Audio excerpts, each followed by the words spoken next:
What is happening, guys? Back with another one, and to no surprise, drama as freaking always, bro. Let me just go and capture this thumbnail real quick. I should do something like this, like boom. We got it. Thumbnail's done. Yeah, man. Drama, issues, work, and I want to say a little portion of it is my fault. We'll start with number one. Boom. The Boys 900. I have been putting that thing off. I was supposed to build it this summer, and I put off ordering their seats. I had to get some, there we go, some custom stuff, you know. But yeah, we got the new PRP minis, GT3 minis, I believe is what they're called. Basically, it's a seat perfect for them. I want to say probably if your kid's under 14 years old, that's the seat to go. It keeps them really snug. They're meant for 200s, but you know, I got some fabbers in my life that we can figure something out. So I think that's what we're gonna do. Well, that is what we're gonna do. Back to it. I didn't do anything this summer. I was supposed to get the spring kit. I was supposed to redo the cage, all this stuff. And one thing just kind of, I don't know, just one thing led to another. Time just passes, and then it's like, dude, I gotta get going because the seats take 6 weeks. Ordered the seats, they took 6 weeks. Then my dad got a sand car in his shop, and he had to do a bunch of work to it, so it's taking up the space in his shop. So he's like, oh, when I knock it out, you know, we'll bring the razor in. He finishes the rail, but then he goes on a cruise for a week, so that's another week. And here we are, 1 week basically until we leave to our El Golfo to Rocky Point trip. And I would like for the boys to have a makeover, you know. It's time, it's due. The razor is very cherry. It's a 2013, barely has 1,000 miles. It was babied its whole life. We're good friends with the original owner. We go to Glamis all the time together, but it needs some TLC. And like most of us, just procrastinating, put that shit off until the very end. So here we are, crunch time. Redoing the cage, ordering the material, tabs, bungs, all the crap that we need, chase lights, whatever. And the radio, the freaking rugged radio on it failed. So we had to send it off to get warranted. So we're waiting on that to get back. This weekend, we're gonna knock that thing out, and fingers crossed we can get it done for next week. I also ordered them a set of 30-inch BFGs on some nice little method bead grips, and I got them a spring kit coming. So it's gonna be crunch time, but I think we can make it happen. It just sucks because like you're stressed, you know, you're like, damn, why can't I do this shit easy? I don't know, typical local fashion, I guess. So that was problem one. I feel like, I don't know if I skipped over some stuff, but problem one, Razor 900 needs to be done. Problem two, not necessarily a problem, but we got my boy Felix's whip here. My boy Felix's whip here is here because tomorrow my compa Fred Razor is gonna swing by in the morning. He's gonna pick it up, take it back to his pad, and install that AGM tank because Felix is also going on this El Golfo to Rocky Point trip, and he doesn't want to be dealing with fuel tanks. Who does? The easiest and best solution is the AGM fuel tank. It's 11 extra gallons, bro. Like that's basically 2 tanks in the Pro R. Dude, it's a freaking lifesaver. So instead of getting, you know, your typical 80-ish miles on a Pro R, now you're doubling it, 160. We'll be Gucci. So Fred is coming to install that, or to pick up Felix's car to take back to Calexico down the street from Yuma. And the reason why he's coming down is because I also just got some PCI pumpers. I'm stoked for it. We have the whole PCI set up, the wifey and I. And this time, because the boys are joining us on this trip next week, we're gonna be kind of more chill. I want to say 99.9% of the time I lead in any environment, like wherever we go. I like to lead. But this time I'm gonna take it a little easy. We're gonna go back, just make sure the boys are good. This is their first time that they're doing this, so you know, whatever. And because of that, we're taking our helmets. I didn't want to take our helmets and be getting dusty and be kind of like sweaty if it does get warm, you know. So I feel like with the pumper, it's gonna be like 80 some degrees. With the pumper, I hope that it kind of keeps us cool. It keeps us cool enough to where, you know, we're chilling. I was gonna take my car to Fred to have him do it, but he's like, dude, I'll freaking do it in your garage. It takes me like 20 minutes. He's like, blah, blah, blah, blah, blah. We'll hook it up. This, that, and the third, you'll be Gucci. Hell yeah, customer service, big dog. 10 out of 10, highly recommend. I guess that's like problem number 2 or 3. Another problem, the list is endless, bro. The list is endless. We went on a cruise, the wifey and the kids, last weekend, just to my cousin's house for a carne asada. And I'm getting the car detailed, and I noticed this bad boy is just dangling over here. Hell yeah. The reason being, This bolt was compromised when my shaft broke months ago. I'm sure some of you guys saw it on Instagram. I don't think I made a YouTube video about it, but it was a little damaged. We left it in there because it just sheared off a little bit, but I want to say that it was probably stressed or maybe a little fracture, and whatever, this weekend it snapped. So when it snapped, I lost my misalignment spacers that go there.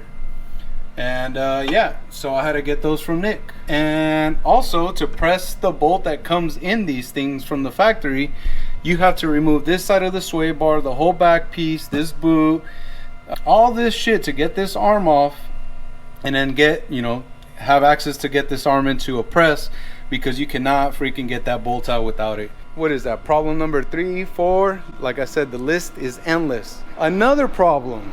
Another freaking problem, bro. And of course, all this shit's down to the wire. Freaking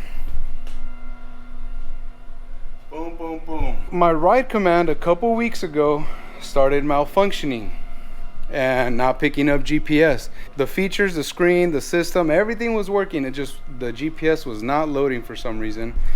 And I was like, damn it, bro, like, what's up? So I did the software update. I did a couple hard resets. I did all my due diligence, called Polaris, all this stuff. Well, before I called Polaris, all this stuff that you see online. And I'm like, I couldn't figure it out. I was talking to Dean at Razorworks, and he's like, well, just make sure all the connections are good. So I pulled off all this fascia stuff and started digging around down there, pulled off the hood, and just trying to see if I can, man, there's freaking gnats. Trying to see if I can narrow down a problem. Everything was freaking good up here up top, and I was like, bro, like, man, it's gonna be the stupid GPS. Not a big deal, it's 115 bucks, but damn, bro, like, you know, it's just one thing after another, and then I have to wait a couple of days for it to get here, yada yada yada. And then I started looking, let me see. Oh shit, this was freaking hanging from yesterday right there. Well, since that don't work, good old trusty phone. You see this cable right here? That cable runs to the GPS puck, and that cable runs to the ride command. Somehow it was cut, sheared, or, you know, by itself, I'm not sure. Maybe just my bad luck, that shit just ripped apart. The cable that comes from the ride command is actually still good. I just don't have enough material, and I'll get the clip right now, it's in the car. I don't have enough material on the remainder of the clip to like splice it together and make it work. So I'm gonna run the razor to a system shop. They did my system on my truck. They do a bunch of systems here at Yuma locally. I ran over to them, showed them the clip. They're like, yeah, I think we can make it work. You would think Polaris would sell some of the harness in like sections, you know, boom, boom, boom. That way, in the event something like this happens, you can order a easy section and just plug in, right? Absolutely not. The only option from Polaris is to buy the whole entire wiring harness. It's like 1,500 bucks or 1,200 bucks. Plus, can you imagine the labor? And I'm out of warranty. The labor to swap all the wiring harness? Absolutely not, bro. I'm not gonna pay $3,000 to fix this little thing. It's exhausting, bro. Did you guys see that? I think I went on for like 5 minutes of just pure drama and problems, bro. I feel like there's something else. I also have to rewire my main whip right here because I got a new Dirt Direct like ultra bright thing, and it's insanely bright. But I gotta do something with the wiring. What else is there to do? Actually, you know what else is funny? Felix is also running into a little bit of drama. His freaking Baja Designs light is not there, and reason being, he got all this stuff installed by Moy at Brick City. Shout out to Moy. Sexy ass cage. Those lines, they're hard to beat, bro. Very hard to beat. It's not only the lines, the welds. The quality Moy puts out is, honestly, I mean, it's up there, man. Second to none, I would say. Kind of like what I was talking about in the last video with Price wheels, man. Moy is just, he's just gangster with that shit. But anyways, I guess the light was originally working. Moy's like, swap the lights and see what the issue. So we swapped, and yep, the light is basically went bad. What are the odds of that? Because these are Baja Design LP4s. It's like, it's kind of unlikely, but I mean, well, shit happens to all of us, you know what I'm saying? So he's running into some kind of stuff too. He shipped the light out the other day. Hopefully it gets here in time. so that when we take off next week, he has at least some extra lighting, because really the factory cars don't have the best lighting. No factory car does. So you kind of need at least like a 10-inch Onyx, or you know, a pair of LP4, something just a little extra. Then he wants to get 35s. He wants to do the spring kit. He wants to do the radios. We're gonna get him a PRP bench. It's exhausting, bro.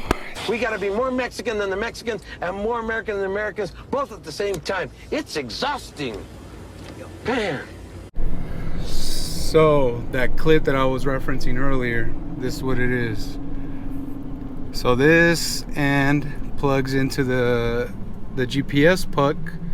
This other end is coming from, oh, making a churn. This other end, the one that's strayed, is coming from the ride command screen. So obviously there's no info being passed.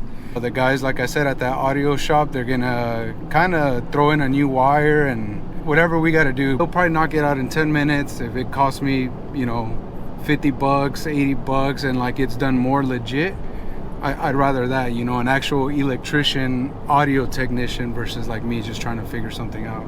I mean, if it doesn't work, I'm kind of like, I feel like I'm gonna be shit out of luck at that point. But I guess at that point I'll freaking get a hold of my Polaris connects and see what we can do about that. Tomorrow for sure. What's cracking, guys? Here we are a day or two later. Sorry for that jet noise.